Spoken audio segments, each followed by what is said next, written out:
हम झालमुड़ी पार्टी नहीं है, राघव चड्ढा के सरनेम पर तंज, और फिर दिल में काबा और आंखों में मदीना वाला बयान कौन भूल सकता है। पश्चिम बंगाल चुनावों के बीच टीएमसी का एक चेहरा सबसे ज्यादा चर्चा का विषय बना। या तो ममता बनर्जी की चर्चा हुई या फिर इस एक चेहरे की। ये चेहरा कोई और नहीं, मैं जिक्र कर रही हूं साइनी घोष का। नाम सुना होगा, चेहरा याद होगा, आवाज पसंद आई होगी, उनका ऑरा आपको अच्छा लगा होगा, लेकिन उनकी बातों में उतना दम नहीं था कि जनता ने टीएमसी को जीत का परचम लहराते हुए देखना चाहा। तभी तो जीत का परचम लहराया बीजेपी ने। साइनी घोष ने जितने भी बयान दिए, जितने भी स्टेटमेंट्स दिए, सारे उनके ऊपर और टीएमसी के ऊपर उल्टा पड़ गए।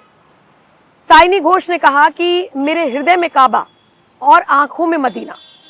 मुसलमानों ने इसे हाथों हाथ लिया, लेकिन वो जो सेक्युलर होने का ठप्पा लगा हुआ था वो कहां गया।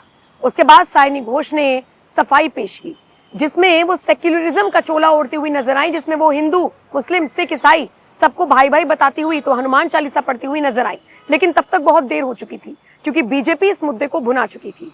उत्तर प्रदेश के मुख्यमंत्री योगी आदित्यनाथ बंगाल में जाकर इस बात को कह चुके थे कि यहाँ पर काबा वाबा नहीं चलेगा, हमें काबा की जरूरत नहीं है, यहाँ माँ दुर्गा की पूजा होगी।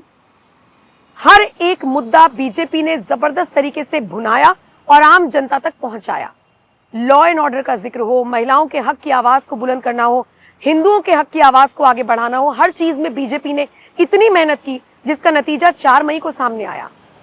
जीत नहीं, प्रचंड जीत। फ्रस्ट्रेशन लेवल हिंदुओं का इस कदर था कि 4 मई के नतीजों के बाद सीधा सड़कों पर जय श्री राम के नारे लगाए गए, और वो नजारा हम सब ने देखा। साइनी घोष का क्या हुआ? साइनी घोष प्रचार प्रसार के लिए उतरी, लेकिन अपने संसदीय क्षेत्र में जो उनकी विधानसभा सीटें पड़ती हैं, उसमें उनका क्या इंपैक्ट रहा, अगर आप नतीजा सुनेंगे तो आप दंग रह जाएंगे। उनके संसदीय क्षेत्र में 7 विधानसभा सीटें पड़ती हैं, उनमें से सिर्फ 1 पर टीएमसी जीती है, बाकी पर बीजेपी ने अपना परचम लहरा दिया है। मतलब ये है साइनी घोष का ऑरा। सुनने में अच्छी लग सकती हैं, देखने में अच्छी लग सकती हैं, लेकिन उनकी बातें लोगों के दिल तक नहीं गई, सिर के ऊपर से निकल गई। और शायद इसीलिए बहुत बुरा हाल हुआ है उस संसदीय क्षेत्र में जो साइनी घोष का इलाका माना जाता है। जादवपुर का मैं जिक्र कर रही हूँ। तो यहाँ से सरबोरी मुखर्जी जो बीजेपी के हैं वो आगे चले हैं, उसके बाद जीत भी गए हैं। देवव्रत मजूमदार टीएमसी के जो नेता थे उनको हरा दिया गया। टॉलीगंज से पापी अधिकारी शुरुआत से आगे चल रहे थे, बाद में जीत गए। अरूप विश्वास जो टीएमसी के थे उनको हरा दिया गया। सोनारपुर उत्तर में देबाशीष धर बीजेपी के जो हैं वो जीत गए। फिरदौसी बेगम को हरा दिया गया। सोनारपुर दक्षिण में रूपा गांगुली जीत गई। अरुंधति मैत्रा उनको हरा दिया गया जो टीएमसी की थी। भांगड़ में नौशाद सिद्दीकी जीत गए। शौकत मोल्ला जो टीएमसी के थे उनको हरा दिया। बारुईपुर पूर्व में टीएमसी के विभास सरदार जीते हैं, तुम्पा सरदार को हरा दिया गया है। ये नजारा रहा है उस संसदीय क्षेत्र का जहां से या जिस जगह को साइनी घोष रिप्रेजेंट करती है। अब इसी से आप अंदाजा लगाइए कि काबा काबा करने वाली का क्या हाल बा, क्या हाल हुआ। साइनी घोष जरूर इतना है कि टीएमसी का एक प्रमुख चेहरा बनकर आई हैं।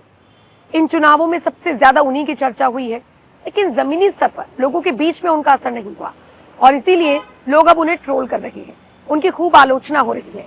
साइनी घोष के स्टेटमेंट्स आपने सुने होंगे, उनका गाना आपने सुना होगा।